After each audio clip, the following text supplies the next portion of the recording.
A familiar theme is emerging as Donald Trump unveils his staffing picks for his upcoming administration. Military experience is in high demand. John Kelly and James Mattis joining Michael Flynn as the retired military officers Trump is trusting on Homeland Security, Defense, and National Security. And the list doesn't end there. Today, Trump meets with James Stavridis, a retired Navy admiral believed to be on the list for Secretary of State, which is also rumored to be a potential job for General David Petraeus.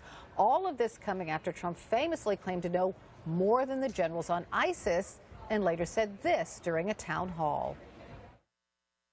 I think under the leadership of Barack Obama and Hillary Clinton, the generals have been reduced to rubble.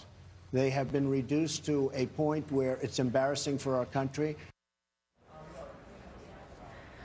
Whoa, so let's talk about this. With me now, again, is Ron Brownstein, senior editor for The Atlantic, and Jason Johnson, politics editor for TheRoot.com and political science professor at Morgan State University. Barbara Starr also joins me. She's a CNN Pentagon correspondent. Welcome back, and welcome to you, Barbara. And I will start with you, Barbara. I mean, is this unprecedented to have so many generals possibly serve in an administration? Well, certainly it appears to be so in recent times. Now, let's start with Mike Flynn.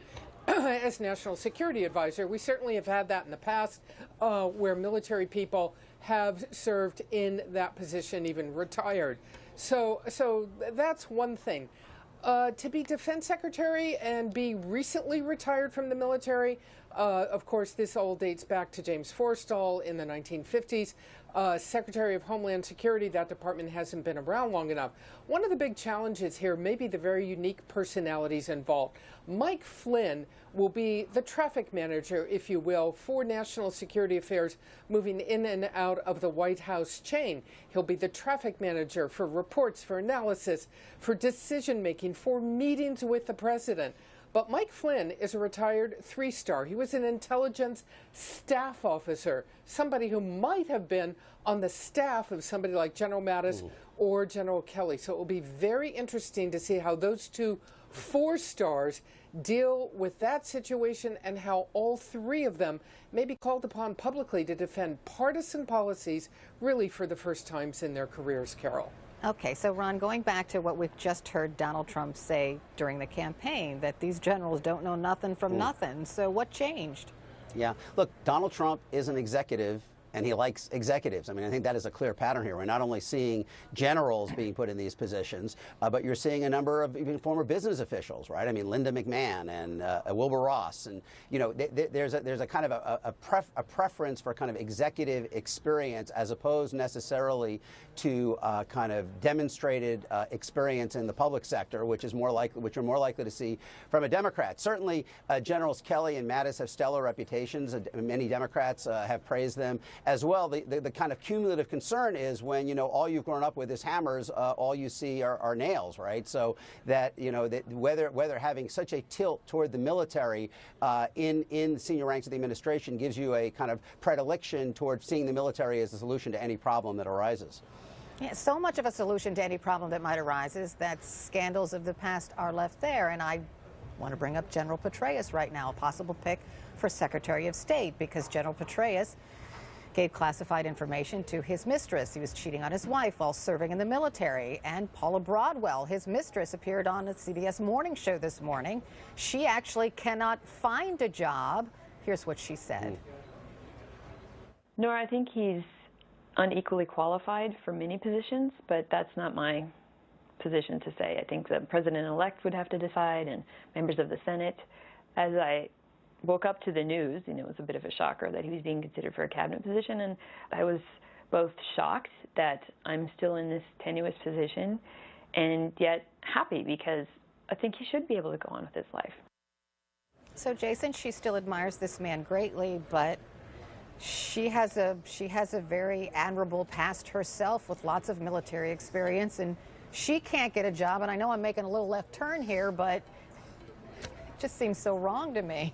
She is the nicest ex-mistress I think anyone has ever seen. She's like, I know he kind of ruined my career, but I really think he's a good guy. I mean, look, Carol, I think the general thing is this. Number one, it seems like the list of people to potentially be Secretary of State keeps getting bigger and bigger. I'm waiting for Trump to suggest like Omarosa and Bill Belichick or whoever. I mean, I don't know what he's really going for, because the people he seems to be pointing out for Secretary of State are very different, and they don't seem to have any sort of universal ideological theme. I think the other issue is this. You know, Trump has a right to pick any generals he wants. I generally, as a philosophy, think the president should be able to put together their cabinet. The Senate has to approve who those people are. The people we need to be more concerned about are, you know, people like Steve Bannon and Reince Priebus and Michael Flynn, who are the people who are really, as your other guest mentioned, who control what information Donald Trump gets. If Michael Flynn decides he doesn't want to take the text messages from Mattis because he really does want to continue with torture, that's more of my concern. But I think President-elect Trump has a right to put together as much of his administration what he wants, whether it's executives or generals or anybody. Yeah, and Barbara, just a last question, because it's not just the generals, right? Because Mr. Trump is also thinking as a choice for CIA Director Mike Pompeo, along with senior counselor Steve Bannon. Both of them have military ties as well. So Well, I don't know. Well, you know, I think we probably don't want to risk overgeneralizing. Right. Mr. Bannon's experience was many years ago in the Navy. I think what really I think what we're discussing here is really key. If Mike Flynn, recently retired, is at the center of national security in the White House, exactly how much control will he have over the flow of information going to President Trump? Will Secretary of Defense, if you will, James Mattis, Homeland Security Secretary, if you will, John Kelly, and potentially an admiral or general in charge of the State Department have all the access they need and want to President Trump, or will retired Army General Mike Flynn control that? All of that remains to be seen in every administration, whether they've been a general, an admiral, or a civilian their whole lives.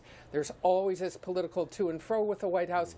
It'll happen this time. It's just going to be very interesting, since they're all ex-military and they all have known each other for years, how all of it's going to work out. Real quick, Carol.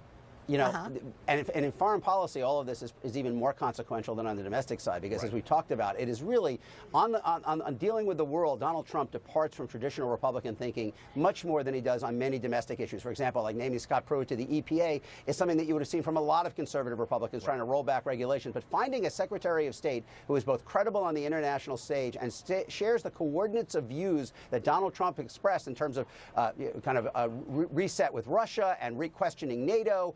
And proliferation, that is a difficult needle to thread, and you are seeing the difficulty play out in real time. All right, I got to leave it there. Ron Brownstein, Jason Johnson, Barbara Starr, thanks to all of you.